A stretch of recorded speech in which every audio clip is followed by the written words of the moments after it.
欢迎订阅时事快线。我们每日提供最新资讯，以简明扼要的方式为您呈现全球重要资讯。每天10分钟，了解天下事。下边是详细内容。今日重点摘要：乌克兰向国际领导人提供被绑架儿童名单；苏丹叛军修建围墙困住逃亡平民，恐已造成数千人死亡。军事历史学家称，俄罗斯在乌克兰使用导弹后，核条约已经过时。美国半导体公司中，一半的首席执行官由外籍人士担任。特朗普和习近平同意暂停贸易战，但美中竞争依然存在。人工智能对荷兰和爱尔兰选举的影响。深度伪造和人工智能现实的创造。七国集团寻求实现关键矿产供应链多元化。日本正在评估采购核潜艇，以增强国防能力。五角大楼负责人承诺与东南亚分享技术，以对抗中国。以色列方面证实，从加沙地带发现的尸体并非人质。哈马斯则称，提供这些尸体是为了反驳相关指控。乌克兰向国际领导人提供被绑架儿童名单。据乌克兰 RBC 通讯社报道，乌克兰政府向多国领导人提交了一份被绑架儿童名单。自2022年俄乌冲突爆发以来，已有超过35000名乌克兰儿童被强行转移至俄罗斯境内，他们被迫改名，接受爱国教育，抹去乌克兰身份。今年8月，乌克兰非政府组织拯救乌克兰还曝光了一份294名儿童的目录，按头发、眼睛颜色分类，供俄方挑选收养。这些孩子中，有的父母被杀害，有的被直接发放俄罗斯护照。联合国认为这些指控可信，美国也曾记录相关证据。但今年2月，特朗普政府突然切断了耶鲁大学人道主义研究实验室的资金，导致关键数据库被清空。这会对国际人道主义法的执行产生什么影响？人权专家指出，如果关键证据持续流失，将使追究战争罪行变得更加困难，也让这些失踪儿童更难回到家人身边。巴基斯坦和阿富汗同意在边境冲突后停火。据美国国家公共电台报道，巴基斯坦和阿富汗在10月15日同意实施48小时临时停火。此前，10月8日，巴基斯坦塔利班从阿富汗境内发动袭击，导致16名巴方士兵死亡。巴基斯坦随即在10日凌晨对阿富汗包括首都喀布尔在内的4座城市发动大规模空袭。阿富汗塔利班则在11日深夜反击，袭击多个巴方边境哨所。这场冲突持续半个月，双方动用了榴弹炮到战斗机等重型装备，死亡人数达上百人。值得注意的是，巴基斯坦曾在上世纪70年代起就试图在阿富汗培植亲巴势力，而阿富汗塔利班正是巴基斯坦当年扶持的对象。如今昔日盟友却反目成仇，格外讽刺。这场兄弟反目会对地区局势产生什么连锁反应？地缘政治专家认为，如果停火无法持续，可能引发更大规模难民潮，并给中巴经济走廊等区域合作项目带来严重威胁。苏丹叛军修建围墙困住逃亡平民，恐已造成数千人死亡。据澳大利亚悉尼先驱晨报报道，苏丹快速支援部队在法希尔市周围修建沙土围墙，将25万平民困在城内长达18个月。10月27日，这座苏丹政府军在达尔富尔地区的最后据点失守后，卫星图像显示地面出现大量人体大小的物体和血迹。耶鲁大学人道主义研究实验室确认至少发现31处疑似尸体堆积点。逃出的幸存者描述，叛军在逃亡路上设置检查站，按性别、年龄、族裔分开关押，勒索高达5万美元赎金，甚至用车辆碾压俘虏。这不是第一次。2023年，快速支援部队攻占西达尔富尔首府时，就曾向数公里长的平民车队开火。这支叛军前身正是2000年代制造种族灭绝，导致30万人丧生的阿拉伯民兵。为何国际社会对这场人道灾难反应如此迟缓？国际人权组织指出，由于阿联酋等国暗中支持快速支援部队，加上大国在该地区利益纠葛复杂，使得制裁和干预迟迟无法落实，让苏丹重蹈20年前的悲剧。人工智能利用回收的精子帮助实现首次妊娠。据趣味工程报道，哥伦比亚大学生育中心开发的人工智能系统 STAR 帮助一对尝试怀孕18年的夫妇成功怀上孩子。这位男方患有无精子症，精液样本看似正常，但显微镜下几乎找不到精子。传统方法下，技术人员连续搜索2天都没找到精子，而 STAR 系统在2小时内扫描了250万张图像，成功找到7个精子，其中2个有活力。医生用这2个精子成功制造出2个胚胎，最终实现了怀孕。这套系统就像在1000个草垛中寻找一根针，却能在1小时内完成，而且不会损伤精子。美国有 40% 的不孕问题与男性有关，其中 10%到15% 是无精子症患者。这项技术的突破，让许多原本被告知几乎不可能生育的夫妇看到了希望。这项技术能让多少绝望的家庭重燃生育希望。生育专家认为，随着 AI 在医疗领域的应用越来越广泛，未来将有更多不可能变成可能，但技术推广仍需大规模临床试验来验证其安全性和有效性。5.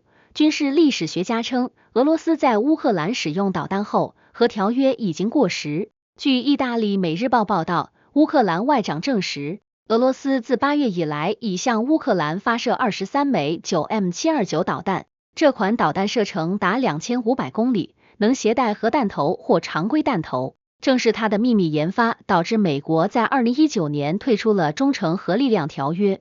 10月5日，一枚导弹飞行了1200多公里，击中利沃夫地区，造成5人死亡。导弹残骸上清晰标注着 9M729。讽刺的是，这份由里根和戈尔巴乔夫在1987年签署的历史性条约，曾销毁了双方2600多枚导弹，终结了冷战军备竞赛。但如今，美国已在2019年退出，俄罗斯也在今年8月正式宣布不再受限制。特朗普甚至在10月底宣布，美国将恢复核武器测试，结束了自1992年以来的自愿暂停。冷战时代的核军控框架彻底瓦解，会把世界带向何方？国际安全专家警告，随着中程核力量条约失效，新削减战略武器条约也将在2026年2月到期。如果无法达成新协议，人类将重回没有任何核武器管控的危险时代。6. 美国半导体公司中，一半的首席执行官由外籍人士担任。据印度经济时报报道，全球半导体联盟首席执行官乔迪谢尔顿透露，美国半导体公司中有一半的 CEO 是外国出生的。最引人注目的是，美国4大芯片巨头英特尔、英伟达、AMD、博通的 CEO 全部是华人。英伟达的黄仁勋来自台湾， AMD 的苏姿丰也是台湾人，博通的陈福阳出生于马来西亚，而今年3月刚上任的英特尔 CEO 陈立武同样来自马来西亚华人家庭。这4位都拥有麻省理工等顶尖名校学位，掌管着数万亿美元市值的科技帝国。然而，特朗普今年宣布将 H-1B 工作签证申请费提高到10万美元，这一政策被谢尔顿批评为当头一棒。全球半导体联盟代表300家企业，占全球6620亿美元半导体市场的 84%。这些外籍高管的存在，恰恰证明了美国科技创新依赖全球人才，限制外国人才会对美国科技霸主地位产生什么影响？产业分析师指出，如果美国继续收紧移民政策，可能会将顶尖人才推向中国、欧洲等竞争对手，最终削弱自身在半导体等关键领域的领先优势。8. 在荷兰争端后，中国放宽了对欧洲的芯片出口限制。据 BBC 报道，中国11月1日宣布将放宽芯片出口禁令，承诺综合考虑企业实际情况，对符合条件的出口给予豁免，为欧洲汽车业燃眉之急降温。这场风波起源于9月，荷兰援引冷战时期的商品可用性法强行接管中国拥有的 Nexperia 公司控制权，理由是严重治理缺陷可能影响紧急情况下的芯片供应。中国立即报复，禁止 Nexperia 从中国工厂出口芯片到欧洲，这让沃尔沃和大众汽车炸了锅。因为欧洲生产的 Nexperia 芯片约 70% 要运往中国加工后再出口，欧洲汽车制造商协会警告，芯片供应只能维持几周，可能造成生产中断。更戏剧的是 ，Nexperia CEO 张学正10月被荷兰法院暂停职务后，直接遭免职。这家公司2018年被中国文泰科技36.3亿美元收购，去年12月，美国又将文泰列入实体清单。此次缓和正值特朗普与习近平本周在韩国会晤后，双方讨论了芯片问题。中国的出口豁免能否真正解决欧洲汽车业的芯片危机？供应链专家认为，豁免虽缓解燃眉之急，但荷兰对 Nexperia 控制权未解除，加上美国实体清单压力，中欧芯片博弈将长期化，欧洲必须加速芯片供应链本土化。8. 在荷兰争端后，中国放宽了对欧洲的芯片出口限制。据 BBC 报道，中国11月1日宣布将放宽芯片出口禁令，承诺综合考虑企业实际情况，对符合条件的出口给予豁免，为欧洲汽车业燃眉之急降温。这场风波起源于9月，荷兰援引冷战时期的商品可用性法强行接管中国拥有的 Nexperia 公司控制权，理由是严重治理缺陷可能影响紧急情况下的芯片供应。中国立即报复，禁止 Nexperia 从中国工厂出口芯片到欧洲，这让沃尔沃和大众汽车炸了锅。因为欧洲生产的 Nexperia 芯片约70%要运往中国加工后再出口。欧洲汽车制造商协会警告，芯片供应只能维持几周，可能造成生产中断。更戏剧的是 ，Nexperia CEO 张学正10月被荷兰法院暂停职务后，直接遭免职。这家公司2018年被中国文泰科技36.3亿美元收购。去年12月，美国又将文泰列入实体清单。此次缓和正值特朗普与习近平本周在韩国会晤后，双方讨论了芯片问题。中国的出口豁免能否真正解决欧洲汽车业的芯片危机？供应链专家认为，豁免虽缓解燃眉之急，但荷兰对 Nexperia 控制权未解除，加上美国实体清单压力，中欧芯片博弈将长期化，欧洲必须加速芯片供应链本土化。9. 人工智能对荷兰和爱尔兰选举的影响，深度伪造和人工智能现实的创造。据比利时晨报报道，2025年10月，荷兰和爱尔兰选举遭遇史上最高质量的 AI 深度伪造攻击。爱尔兰总统候选人凯瑟琳·康诺利在最后一场电视辩论当晚，一段伪造的 RT 新闻视频在社交媒体疯传，显示他宣布退选。视频不仅完美模仿了国家电视台的演播室布景，连主持人的发音都准确无误，就连 AI 专家都被震惊了。更可怕的是，还有伪造视频显示56%的选票是废票，制造恐慌。在荷兰，极右翼领袖威尔德斯的议员分发了伪造视频，显示对手蒂莫曼斯被逮捕，威尔德斯被迫道歉。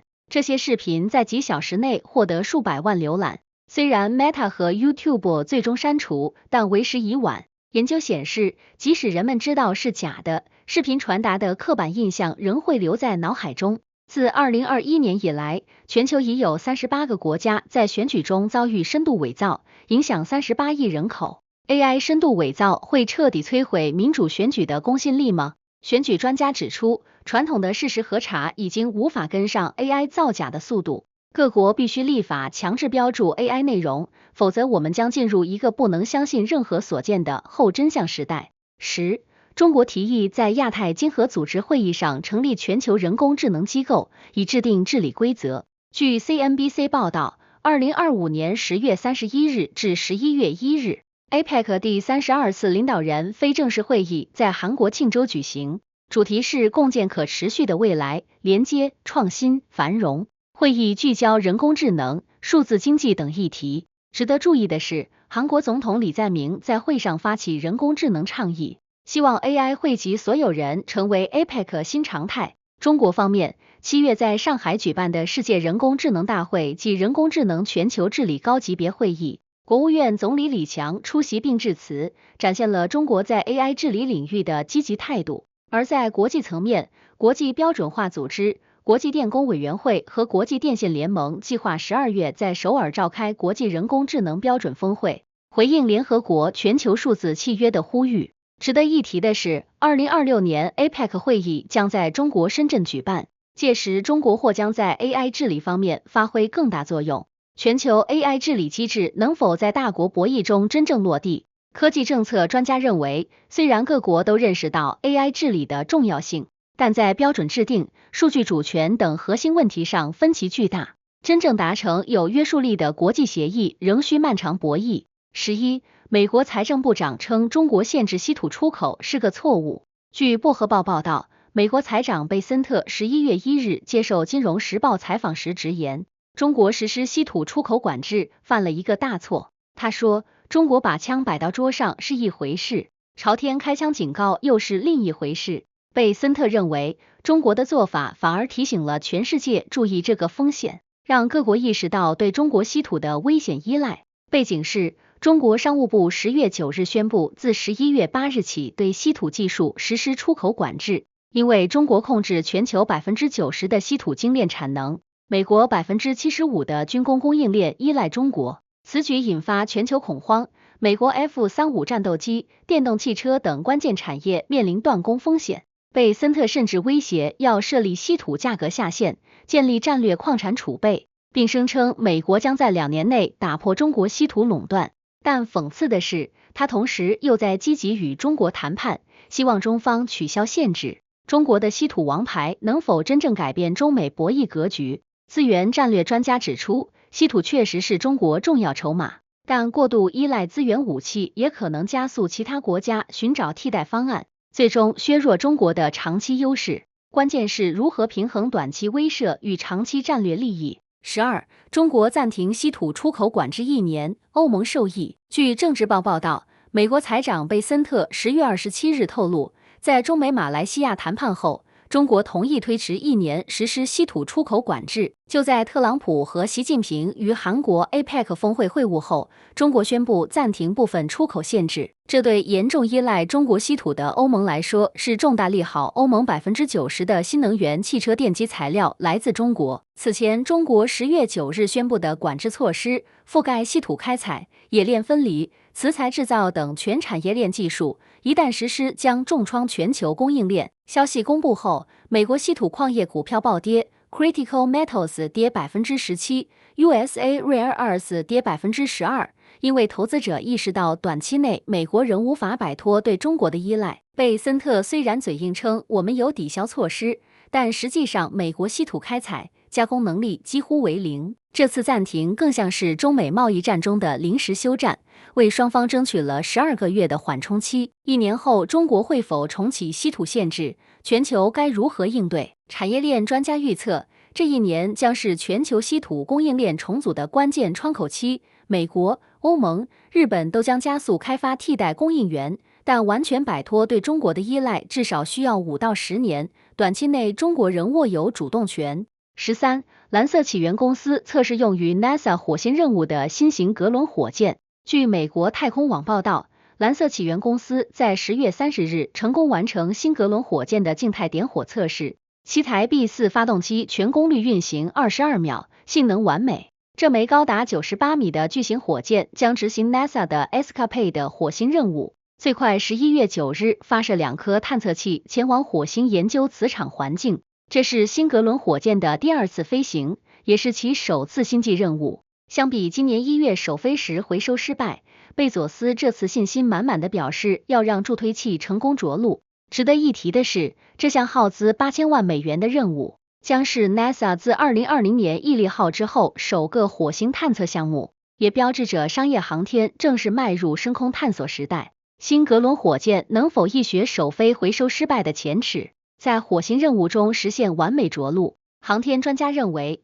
如果此次回收成功，将大幅降低火箭重复使用成本，让蓝色起源在与 SpaceX 的竞争中扳回一城，加速商业深空探索的发展步伐。14. 人工智能公司推动美国经济增长，引发泡沫担忧。据瑞典每日新闻报报道， AI 投资在2025年上半年竟然贡献了美国 GDP 增长的近一半，这个数字让人既兴奋又不安。微软、谷歌、Meta 等科技巨头今年预计砸下4000亿美元建设数据中心，相当于每10个月就完成一次阿波罗登月计划的投资规模。然而残酷的现实是，美国消费者每年在 AI 服务上的花费仅120亿美元，与投资规模形成巨大反差。更讽刺的是， OpenAI 承诺向甲骨文投入3000亿美元，自己却年年亏损数十亿，这让人不禁想起2000年的互联网泡沫，当时科技股暴涨后突然崩盘，连 OpenAI 的 CEO 阿尔特曼都承认投资者对 AI 过度兴奋了。英格兰银行也警告 AI 公司估值越来越不理性。这场 AI 狂欢会像当年互联网泡沫那样以崩盘收场吗？经济学家指出，与互联网泡沫不同，今天的科技巨头确实在盈利，但如果 AI 在未来5年无法证明其价值，市场将面临剧烈调整，可能导致股市蒸发数万亿美元。15. 七国集团寻求实现关键矿产供应链多元化。据日本新闻网报道，G7在10月31日多伦多会议上宣布成立关键矿产生产联盟，这是对中国控制全球85%稀土加工能力的直接回应。加拿大、美国、德国等7国决心打破对单一国家的依赖，计划将任何关键矿产的单一来源依赖度降至50%以下，并在至少3个不同地区建立加工中心。这项行动建立在今年6月 G7 峰会推出的关键矿产行动计划基础上，目标是确保电动车电池、风力涡轮机、精密武器等关键技术的原材料供应安全。讽刺的是，就在会议当天，特朗普刚与习近平签署了为期1年的稀土供应协议。德国能源部长坦言，我们需要多元化进口路线。这番话道出了西方国家在战略矿产上受制于人的尴尬处境。G7这次能摆脱对中国稀土的依赖吗？国际能源署专家认为，建立替代供应链至少需要10到15年，因为西方矿床地质复杂，环保要求高，短期内难以撼动中国的主导地位，但长远看将重塑全球矿产格局。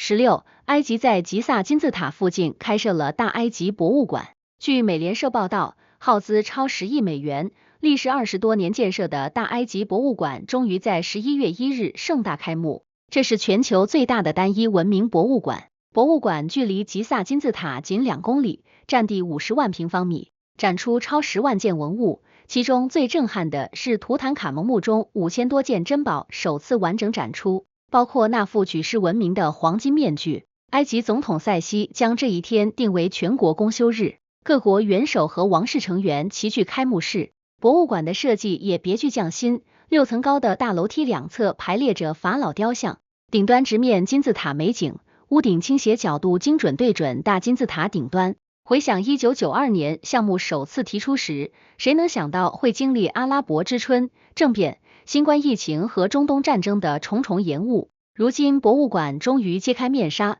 埃及政府期待每年吸引500万游客，为经济困境中的国家注入活力。这座耗时20年的超级博物馆能否重振埃及旅游业，拯救疲软的经济？旅游专家认为，若能达到预期的年500万游客量，将与卢浮宫、大都会博物馆比肩，每年为埃及带来数十亿美元收入，成为经济复苏的关键引擎。17. 日本正在评估采购核潜艇，以增强国防能力。据联合新闻网报道，日本防卫省专家小组在9月19日向防卫大臣提交报告，建议研究下一代推进系统用于未来潜艇。这个委婉说法背后暗指的正是核动力，这是日本官方咨询机构首次打开核潜艇研究的大门，标志着这个曾遭受核武器轰炸的国家可能在军事政策上重大转向。专家组认为，面对中国和俄罗斯日益增长的海军威胁，日本需要潜艇能长时间潜航，携带远程导弹。目前日本的22艘柴电潜艇虽然先进，但续航力远不及核潜艇。新任防卫大臣小泉进次郎10月22日表态称，不排除任何选项，引发各界热议。然而阻力重重，开发核潜艇需要近10年时间，单艘造价可能高达88亿美元，还要建设核反应堆维护设施和培训专业人员。更关键的是，可能违反日本战后和平宪法精神，遭到中俄朝的强烈反对。日本能突破和平宪法限制，真正拥有核潜艇吗？防务分析人士指出，即使决定发展，至少需10到15年才能服役。短期内，日本更可能参照澳大利亚 AUKUS 模式，从美英租借或购买核潜艇，但这将彻底改变东亚军事平衡。18. 叙利亚临时总统将访问华盛顿并会见特朗普总统。据瑞典日报报道，美国驻叙利亚特使巴拉克11月1日宣布，叙利亚临时总统艾哈迈德·沙拉阿将于11月10日访问白宫，这是叙利亚总统史上首次踏足华盛顿。这位曾经的基地组织成员，头上悬赏1000万美元的恐怖分子，如今摇身一变成为美国座上宾，实在令人唏嘘。去年12月，沙拉阿率领反政府武装，仅用11天就推翻了阿萨德家族54年的铁腕统治。今年1月被任命为临时总统。特朗普5月在沙特首次会面后，就解除了对叙利亚的所有制裁，称要给这个国家重新开始的机会。此举激怒了以色列总理内塔尼亚胡，他曾在4月访美时明确要求特朗普不要解除制裁，担心重演哈马斯突袭事件。但特朗普不顾盟友反对，盛赞沙拉阿是年轻有魅力的硬汉，并期待叙利亚加入反 ISIS 联盟。访问期间，沙拉阿预计将签署加入美国主导的反恐联盟协议。一个曾与基地组织并肩作战的前圣战分子，真能成为中东和平的推动者吗？中东问题专家认为，特朗普此举是在下一盘大棋，试图将叙利亚从伊朗阵营拉入美国轨道。但沙拉阿的极端主义历史和以色列的强烈质疑，都让这场豪赌充满不确定性。19. 五角大楼负责人承诺与东南亚分享技术以对抗中国。据美国 CNBC 报道，五角大楼负责人西格塞斯11月1日在马来西亚吉隆坡举行的东盟国防部长会议上抛出重磅承诺，美国将与东南亚国家分享先进无人机监控技术，共同对抗中国在南海日益咄咄逼人的行为。西格塞斯提议建立统一的海上监控网络，使用空中和水下无人机进行实时威胁侦测和协同响应。他豪言，没人能像美国这样创新和规模化，我们渴望与盟友分享这些能力。这番表态针对的正是中国在南海的撞船、水炮攻击和领土扩张行为。有意思的是，就在几天前，特朗普刚与习近平达成贸易协议，将对华关税从57%降至47%，换取中国暂停1年的稀土出口管制。一边贸易缓和，一边军事围堵，这种双面下注的策略耐人寻味。西格塞斯还与中国防长董军会面，就台湾问题和美军盟友安全表达关切，并宣布12月将举行东盟美国海上联合演习。美国的无人机技术共享能有效遏制中国在南海的扩张吗？军事专家认为，这是西格塞斯2027无人机主导战略的延伸，通过技术转让构建对华军事包围网。但东盟国家在中美之间左右为难，能否真正形成统一战线仍是未知数。